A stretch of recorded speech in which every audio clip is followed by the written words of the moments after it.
దేశం సువిశాలంగా ఉండాలని, అస్పృశ్యత అంటరానితనం ఉండకూడదని, అందరూ సమానంగా ఉండాలని, మన దేశ రాజ్యాంగాన్ని ప్రపంచ దేశాలు కూడా ఈరోజు చాలా ఉన్నతంగా చూసే విధంగా భారతదేశానికి రాజ్యాంగాన్ని ప్రసాదించిన మహానుభావుడైనటువంటి అంబేద్కర్ గారి యొక్క పుట్టినరోజు.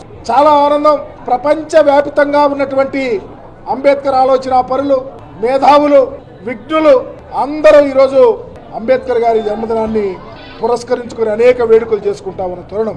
పర్టికులర్ గా ఆంధ్రప్రదేశ్ లో బాబాసాహెబ్ ఆలోచన విధానం విరాజిల్లాలని, అంబేద్కర్ గారి యొక్క ఆలోచన ఈ దేశానికే శరణమని ఆలోచించినటువంటి రాజకీయ నాయకులను చాలా మంది చూశాం. వారందరిలో అతి ముఖ్యమైనటువంటి వ్యక్తి, రాజ్యాంగ విలువలను కాపాడిన వ్యక్తి, అంబేద్కర్ ఆలోచన విధానంలో పరిపాలన చేసిన వ్యక్తి మాజీ ముఖ్యమంత్రి వర్యులు జగన్మోహన్ రెడ్డి గారు.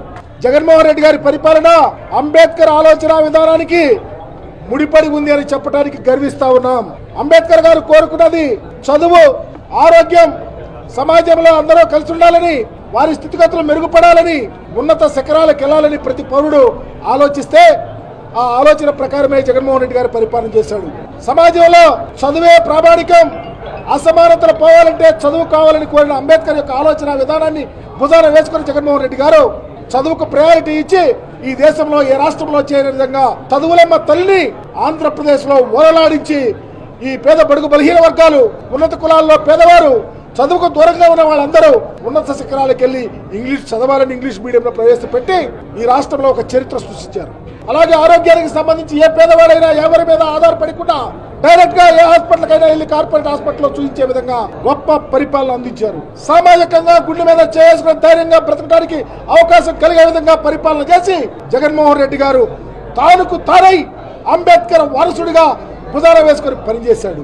విజయవాడ నడిబొడ్డున 125 అడుగుల విగ్రహాన్ని 450 కోట్ల రూపాయలు వెచ్చించి 81 అడుగుల పెడస్టల్ 125 అడుగుల విగ్రహాన్ని ఏర్పాటు చేసి భారతానికి అందించినటువంటి మహనీయుడు జగన్మోహన్ రెడ్డి గారు.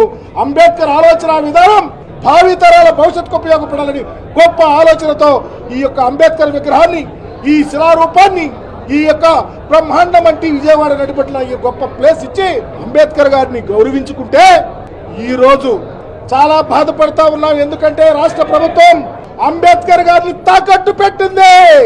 అంబేద్కర్ గారిని అమ్మి వ్యాపారం చేయాలని చూస్తా ఉంది. నేను అడుగుతా ఉన్నా చంద్రబాబు నాయుడు గారిని, అయ్యా మీరు ముఖ్యమంత్రిగా ఉన్నప్పుడు మీకు ఆలోచన రాలా? అంబేద్కర్ గారి విగ్రహం పెట్టాలని పెట్టలా?